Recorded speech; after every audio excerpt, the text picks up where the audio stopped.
మీరు అంటే ఈ అష్టదిగ్బంధనం అనేది ఎటువంటి వాస్తు దోషాలు ఉన్నా కూడా ఒక చక్కటి పరిహార మార్గం అని కూడా చెప్తుంటారు. అసలు ఏంటి అష్టదిగ్బంధనం, ఎటువంటి దోషాలు ఉన్నవారు లేదా ఎవరు ఈ కార్యక్రమాన్ని నిర్వహించుకుంటే ఫలితాలు బాగుంటాయంటారు? అంటేనమ్మా, ఈ రోజుల్లో దాదాపు వాస్తుని అనుసరిస్తూ ఇల్లు కట్టుకుంటున్నారు. అయినా మాకు కష్టాలు ఉన్నాయని అంటుంటారు. చూడండి అమ్మా, అంటే వాళ్ళకి తెలిసింది ఏంటంటే ప్రాథమిక సూత్రాలని అనుసరించి నిర్మాణం జరుగుతుందమ్మా. కానీ వాస్తులో కనపడే వాస్తు వేరు, కంటికి కనపడని వాస్తు వేరమ్మా. వాస్తు ఒక మహాసముద్రం లాంటిది. అందులో ప్రతి ఒక్కరూ ఎలాంటి జాగ్రత్తలు తీసుకుంటున్నారంటే, ఇప్పుడు ఉదాహరణకు ఉత్తరం స్థలం ఉందనుకోండి, రోడ్డు గల స్థలం, దక్షిణంలో తక్కువ ఖాళీ స్థలము, ఉత్తరంలో ఎక్కువ ఖాళీ స్థలము, పశ్చిమంలో తక్కువ ఖాళీ స్థలము, తూర్పులో ఎక్కువ ఖాళీ స్థలము. ప్రతి ఒక్కరు ఏంటంటే తూర్పు ఈశాన్యం, ఉత్తర ఈశాన్యం డోర్స్, మెయిన్ డోర్స్ పెట్టుకోవడము, ఆగ్నేయంలో వంట, నైరుతిలో బెడ్రూమ్, ఇలా మనకు వాస్తుకు అనుకూలంగా గృహ నిర్మాణం చేసుకుంటున్నారు. అయినా మేము ఇంత వాస్తు ప్రకారము మేము కట్టుకున్నా కూడా మా ఇంట్లో కొన్ని సమస్యలు ఉన్నాయని ఇబ్బంది పడుతుంటారమ్మా.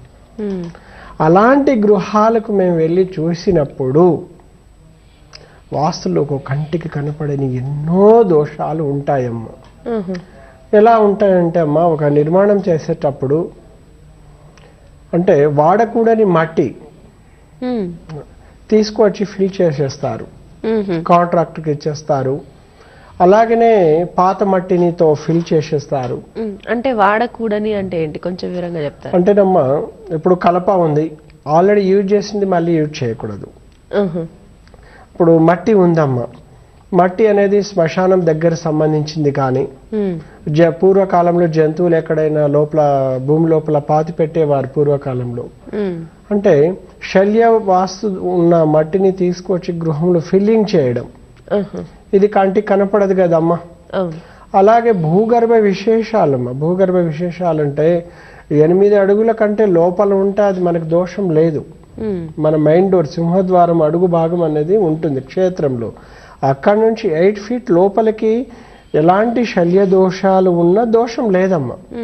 అలా కాకుండా గృహ నిర్మాణం చేసేటప్పుడు పలిగిన వెతికలు ఉన్నాయి కదా అని చెప్పేసి ఆ బెడ్రూమ్ కింద పరిచేస్తారు. అదేం చేస్తుందంటే కాలక్రమేణా క్షీణిస్తుంది, లోపల మట్టిలో కలుస్తుంది కదమ్మా.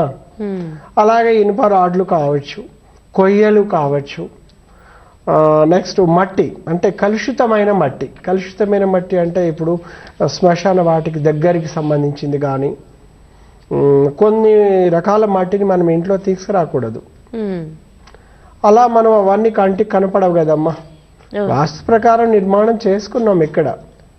మరి ఇలా భూగర్భ దోషాలు ఉన్నప్పుడు ఆ ఇండ్లలో ఎలా ఉంటుందంటే విపరీతమైన ఆలోచన, ఎక్కువగా ఎప్పుడు బాగా ఆలోచన చేస్తూ ఉండడము, పిల్లలు మానసికంగా బాగా ఇబ్బంది పడడం, అంటే అంగవైకల్యాలు అన్నీ ఉండి కూడా ఇలాంటి ఇళ్లలో రాగానే ఏమవుతుందంటే బుద్ధి మాంద్యం అనేది రోజు రోజుకి నాలెడ్జ్ తగ్గిపోతూ ఉంటుంది.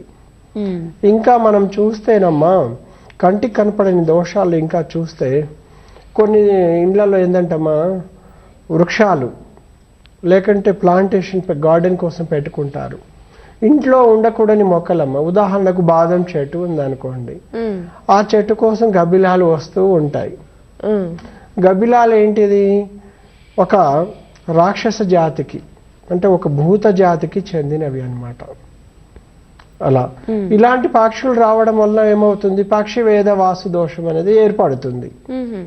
మరి పక్షివేద వాసు దోషం అనేది కంటికి ఎవరికి కనబడుతుందండి? మనం మెయిన్ డోర్ పెట్టుకున్నాము, చక్కగా గేట్ పెట్టుకున్నాము అనేది మనం అర్థం చేసుకుంటున్నాం, అంతే కదమ్మా. అలాగనే ఇక్కడ మనకు కొన్ని దోషాలు కంటికి కనపడని, అంటే ఎలివేషన్లో మార్పులు ఉంటాయమ్మా. అంటే చూడగానే ఇల్లు ఒక మనిషిలాగే గృహానికి ఒక సక్రమమైన ఒక రూపము ఉన్నదనమాట.